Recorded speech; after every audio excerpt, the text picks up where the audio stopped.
I never thought I'd tell this story. It's something I promised myself would stay with me till the day I die. But the guilt has become unbearable, especially when I see my best friend smile at her husband. She can never know what happened, what her husband and I did on her wedding day. It would destroy her. Yet, I need to share this to lighten the weight pressing on my heart. My name is Blessing, and this is a story that will make you think twice about love and marriage. Not because marriage isn't beautiful, sometimes it is. But what happens when it's built on lies and betrayal? The deception is enough to drive anyone mad. I've spoken to therapists, and they all say the same thing: a man can love you and still cheat on you. I think of my best friend, Beatrice, hugging her husband, telling him how much she loves him. I remember that he told me the same words on her wedding day. He's probably saying them to other women too. Beatrice and I have known each other our entire lives. We're closer than most sisters. We've been through everything together: school, first loves, heartbreaks, all of it. So, you see why I could never tell her. Why it tears me apart when she speaks about her husband with such love. We used to share everything. She was my safe place. I remember when she lost her virginity, she told me how underwhelming it was. We laughed about it then. Looking back, I should have been more cautious. Beatrice and I have always been in sync, sharing everything from favorite books to bad relationships. But the day I met her husband-to-be, everything changed. That night marked the beginning of a secret that would eventually break me. It all started on Beatrice's 30th birthday. We were out at a club, celebrating like we always did. She was busy having fun, and I was left on my own, watching her dance. That's when Mark walked up to me. He was tall, handsome, with a trimmed beard and striking blue eyes. He made a comment about Beatrice's smile, and from there we struck up a conversation. We talked, drank, and kept talking. Before I knew it, I was drawn to him more than I should have been. Beatrice left with someone else that night, so Mark and I ended up going to his place. I was drunk, but I remember it all. The chemistry between us was undeniable. That night, Mark took me in a way no one else ever had. It felt intimate, exciting, and wrong. Over the next few weeks, we kept seeing each other. We had a lot of sex, drinks, and long talks. I knew I should have told Beatrice, but I didn't. It felt like a fling, and I didn't want to mess things up if it never got serious. Plus, Mark never defined what we were doing, so I tried to keep it casual, telling myself it wasn't a big deal. But deep down, I knew it was. At the same time, Beatrice was seeing someone too. She would talk about her mystery man, going on dates and staying over at his place. I didn't think much of it, until one day she decided to introduce him to me. I was excited to finally meet the guy who'd captured my best friend's heart. I even cooked for them. When Beatrice pulled up to our apartment with her mystery man, my world shattered. It was Mark. The same Mark I had been sleeping with for weeks. My heart stopped when I saw him get out of the car. He acted like we were meeting for the first time. I felt sick, but I couldn't show it. Beatrice was so happy, and I didn't want to ruin it. That night, I had to sit and watch them, pretending everything was fine. Beatrice was all over him, and Mark played along like nothing had ever happened between us. It was surreal. Even worse, they went upstairs after dinner, and I could hear them having sex. The moans, the laughter, it was unbearable. At that moment, I knew I was in over my head, but I still couldn't bring myself to tell her the truth. Things only got worse from there. Mark became a regular at our apartment, and every time he stayed over, I had to listen to them together. But it didn't stop there. After Beatrice had fallen asleep, Mark would sneak into my room. The first time I resisted. I even threatened to tell her. But the second time I gave in. I was so conflicted, angry at myself, angry at Mark, but also drawn to him in ways I couldn't explain. We ended up in this twisted affair under the same roof as my best friend. I knew it was wrong, but I couldn't stop. At first, I convinced myself it was just fun. Beatrice was happy, Mark was with her, and I could live with my secret. But everything changed the day Mark proposed. I'll never forget how Beatrice came home, breathless, waving her engagement ring around like it was the best day of her life. Mark proposed. She squealed. I forced myself to smile, even though my heart was breaking. We went out that night to celebrate. Beatrice was over the moon, showing off her ring to anyone who'd listen. Meanwhile, I was dying inside. How could I tell her what Mark and I had done? How could I ruin her happiness? I kept quiet, pretending to be the supportive friend, but I knew the truth would destroy everything. In the days leading up to the wedding, my anxiety was at an all-time high.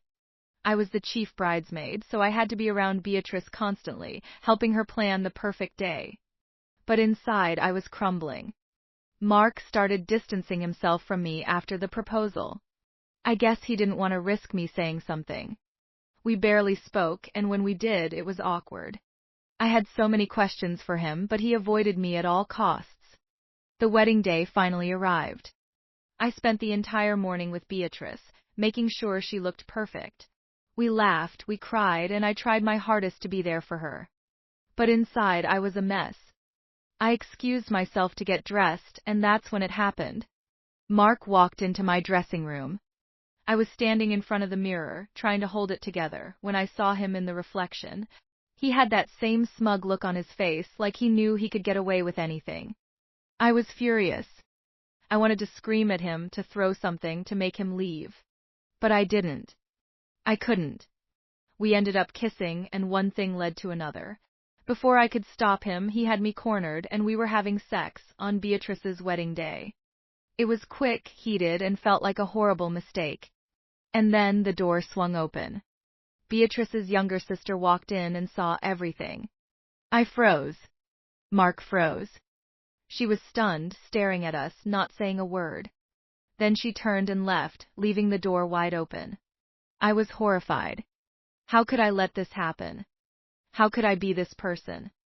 The guilt consumed me, but somehow I made it through the rest of the day. Mark acted like nothing happened. He stood there at the altar, exchanging vows with Beatrice, while I could barely look at either of them. The wedding day was a blur. After what happened in my dressing room, I was on autopilot, going through the motions. Beatrice looked stunning in her dress, glowing with happiness. Mark, standing beside her, played the perfect groom, while I stood there feeling like the worst kind of person. I remember barely being able to look at him as they exchanged vows. Every word they said to each other felt like a knife twisting in my gut. When the ceremony ended, I slipped away as quickly as I could. I avoided everyone, especially Beatrice's younger sister. I wasn't sure if she would tell Beatrice what she saw or if she would stay quiet for her sake. Either way, I knew I couldn't stay around much longer. The guilt was suffocating. After the wedding, I kept my distance. I moved out of the apartment Beatrice and I shared and sold my part of our business to focus on something new. Beatrice didn't understand why I left so suddenly, and I made up some excuse about wanting a change. But the truth was, I couldn't stand being near her anymore. Every time I saw her with Mark, it reminded me of what I'd done, what we were both hiding from her. Beatrice's younger sister didn't confront me directly, but I knew she hadn't forgotten. She was distant, cold whenever we were around each other. I avoided family gatherings and any events where I knew I'd run into them. Beatrice kept trying to reach out, confused by my sudden disappearance from her life. But I was too ashamed to face her. Months passed, and I watched from afar as Beatrice's life with Mark seemed to blossom. On social media, they looked like the perfect couple. She posted photos of them traveling, going on dates, smiling like everything was perfect. It broke my heart. How could Mark stand there, smiling in those photos, knowing what we'd done?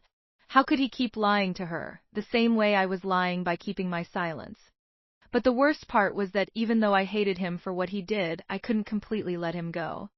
There were times, dark moments, when I'd find myself thinking about him, craving him, as sick as that sounds. He would reach out occasionally, and every time I told myself I would say no. But I never did.